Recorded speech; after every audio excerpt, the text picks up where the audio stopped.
जन्म स्थान पर जो चांदीदास जी का जन्म स्थान है उस पर आते हुए मैं यहां नमन करता हूं और उनसे आशीर्वाद लेकर के अपनी बात को शुरुआत करता हूं।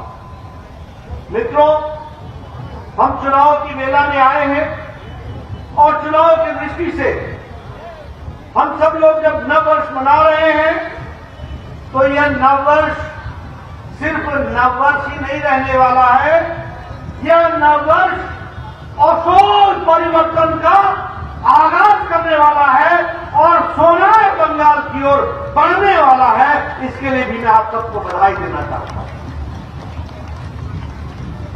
जब मैं असूल परिवर्तन कहता हूं तो बंगाल में शांति चाहिए, प्रशासन में स्थिरता चाहिए और विकास और सभी आरोग्य रहे, स्वस्थ रहे, यह कामना भी मैं करता हूं। और इसीलिए नववर्ष के शुभ अवसर पर आप सबके लिए प्रार्थना करते हुए समाज मंगलमय हो, यही कामना करता हूं। जब मैं सोनार बंगाल की बात करता हूं तो हम सब लोगों को असल परिवर्तन की ओर जाने का रास्ता चुनना है और वो परिवर्तन ही बंगाल को विकास की ओर ले जाएगा। इसको हमको ध्यान में रखना चाहिए।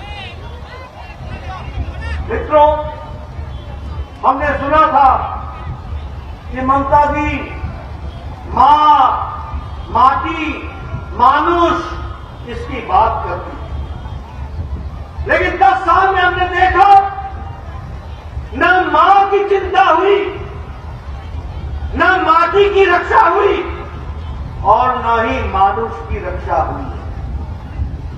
अगर मैं मां की बात करूं तो मुझे दुख के साथ कहना पड़ता है कि आज बंगाल में जो महिलाओं पर अत्याचार हो रहा है उसका क्राइम रिकॉर्ड बंगाल अभी देता नहीं है।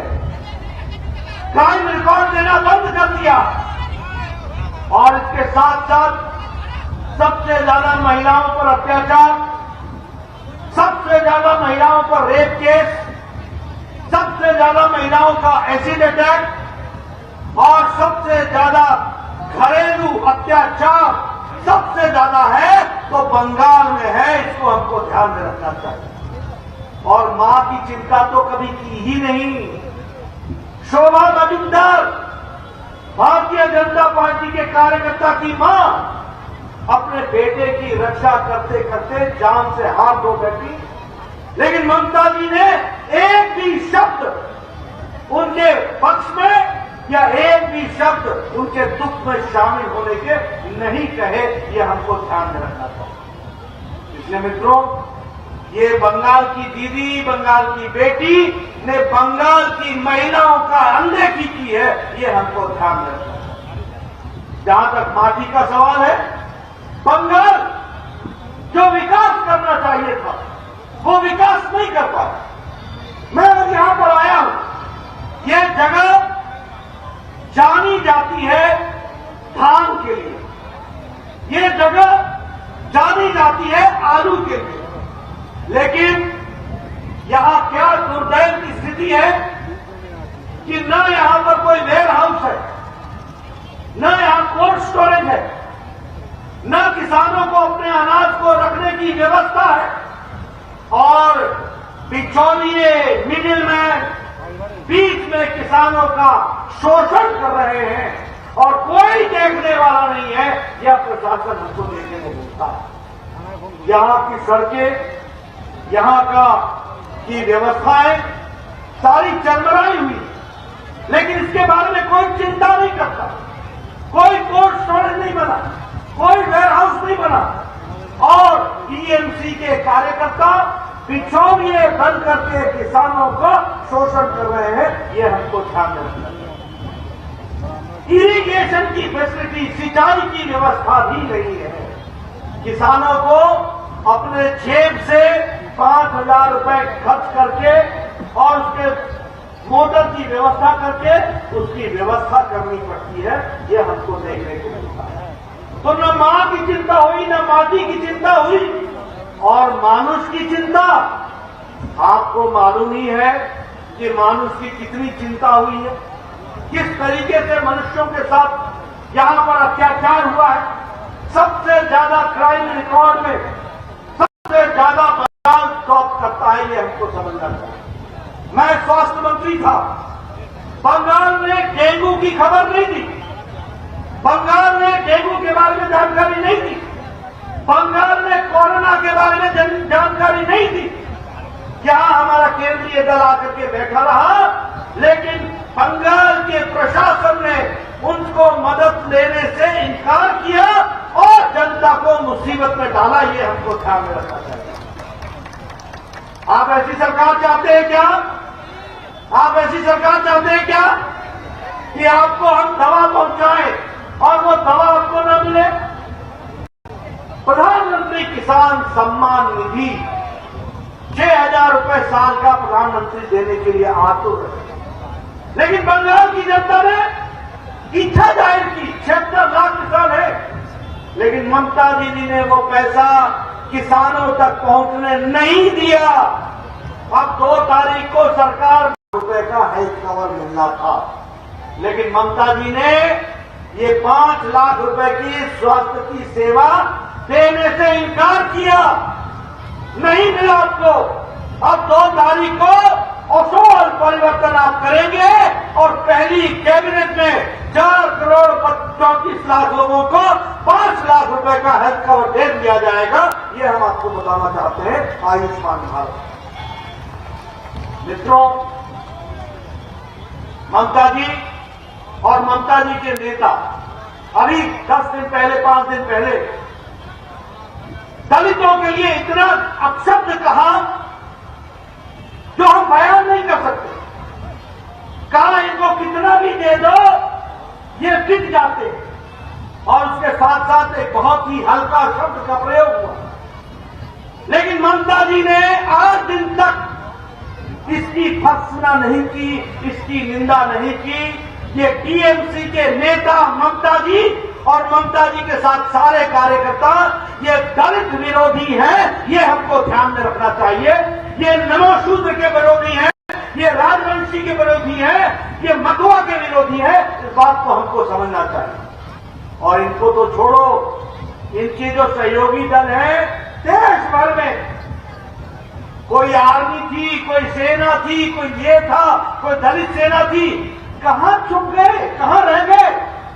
एक भी नहीं आया निंदा करने के लिए। ये इनके हाथी के दांत दिखाने की ओर है और खाने की ओर है।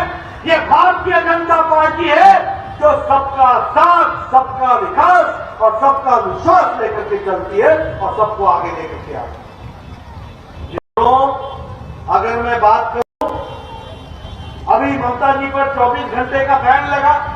क्यों लगा बैन? कहा सीएपीएफ के जवानों को घेरो। बोलो ये तरीका है क्या? ये तरीका है क्या? ऐसा होना चाहिए क्या? मित्रों, ये प्रशासन कैसे चलाती होंगी 10 साल, हमें नहीं समझ में आता। संविधान की रक्षा करने वाला ही भक्षक बन जाए, संविधान की रक्षा करने वाला ही संविधान के खिलाफ बोले, संविधान की रक्षा करने वाला ही पुलिस के खिलाफ बोले, ऐसा हमने कभी देखा नहीं था। और फिर क्या बोला कि मित्रों, एक समाज के लोग इकट्ठे हो जाओ, एक समाज के लोग इकट्ठे हो जाओ। ऐसे समाज को बांटा जाता है क्या? ऐसे समाज को बांटना है क्या? सबका साथ, सबका विकास, सबका विश्वास लेना है कि नहीं लेना है? ये भारतीय जनता पार्टी और नरेंद्र मोदी जी की सरकार है जो सबका साथ, सबका विकास, सबका विश्वास ले करके चलती है। ये हमको समझना चाहिए और इसीलिए विकास की नई कहानी लिखी जाएगी। विकास को हम आगे बढ़ाने वाले हैं। आप बताइए, टोलाबाजी हो रही है कि नहीं हो रही है? बालू की चोरी हो रही है कि नहीं हो रही है? आप बताइए, ये कोरोना में जो अनाज आया उसमें चोरी हुई कि नहीं हुई? टीएमसी के कार्यकर्ताओं ने खाया कि नहीं खाया? अम्फान में चोरी हुई कि नहीं हुई? इनको जवाब देना है कि नहीं देना है? इनको जवाब देने का तरीका 22 तारीख को ईवीएम की मशीन पर उंगली दबा करके कमल खिला देना, बदलाव आ जाएगा और सौल परिवर्तन आ जाएगा। और इसीलिए मैं ये कहना चाहता हूं, टोलाबाजी, तुष्टीकरण, तानाशाही, इन सब के खिलाफ ये बालू सिंडिकेट, ये कोयला सिंडिकेट, ये भ्रष्टाचार, इन सब से मुक्ति पाने का तरीका प्रजातंत्र में ईवीएम की मशीन पर अपनी उंगली से कमल का निशान दबाने से होगा। ये हमको ध्यान रखना है। मित्रों, नया विकास होने वाला है, युवाओं को रोजगार के अवसर मिलेंगे। आपने बीजेपी को लाना, यहां किसानों की स्थिति में बदलाव आएगा। प्रधानमंत्री जी ने किसान के लिए 1 लाख करोड़ रुपए रखा है सिर्फ उनके विकास के लिए, और ये पैसा किसान के कहे अनुसार खर्च होगा, सरकार के द्वारा नहीं होगा। जो किसान चाहेगा वही चीज पर खर्च होगा। इसको हमको ध्यान रखना चाहिए। 1 लाख करोड़, कोल्ड स्टोरेज बनेगा, वेयर हाउस बनेगा, सड़कें बनेगी। मुझे बताया गया है कि यहाँ की सड़कों का बुरा हाल है, मंडी तक अनाज ले जाना मुश्किल है। इसकी भी हम व्यवस्था करेंगे और इसकी व्यवस्था के लिए भी हम सारी चीजों को आगे रखने वाले हैं। मित्रों, मैं आपसे निवेदन करने आया हूं, हमारे मथुरा जी, जो हमारे मथुरा घोष जी, जो हमारे कैंडिडेट हैं, ये राजनीतिक कार्यकर्ता हैं, सामाजिक कार्यकर्ता भी हैं, और इन्होंने समाज की सेवा में कोई कसर नहीं छोड़ी है। इसको हमको ध्यान रखना चाहिए। आप बताइए कि इन्होंने आपके इरिगेशन से लेकर के बाकी सारी व्यवस्थाओं को करने के लिए अपना योगदान किया कि नहीं किया? किया कि नहीं किया? ऐसे मथुरा घोष जी को चुनाव जिताना है, उनको आगे बढ़ाना है। उसी तरीके से हमारे इमाम कल्याण मुखर्जी हैं, ये हमारे भरतपुर से कैंडिडेट, समाज के लिए जुटे रहते, दिन रात काम करते हैं। ऐसे कार्यकर्ताओं को अगर आप विधानसभा भेजेंगे तो फिर यहाँ का परिवर्तन होगा, भरतपुर का भी परिवर्तन होगा और इसके साथ साथ यहाँ का भी परिवर्तन होगा। इसको हमको ध्यान में रखना पड़ेगा। केतुग्राम का भी परिवर्तन होगा, ये हमको समझना चाहिए। मैं आपका ज्यादा समय न लेता हुआ एक ही निवेदन करना चाहता हूँ कि भारतीय जनता पार्टी कमल का निशान, इसकी हम चिंता करें और भारी मात्रा में इन दोनों को विजय हासिल कराए। 2 तारीख का नतीजा आना चाहिए, कमल खिलना चाहिए, बंगाल में परिवर्तन आना चाहिए और सोल परिवर्तन की ओर हम बढ़ेंगे और सोनार बंगाल बनाने में हम अपना योगदान करेंगे। आपने मेरी बात सुनी, आपका बहुत बहुत धन्यवाद। Subscribe now and press the bell icon. Never miss an update.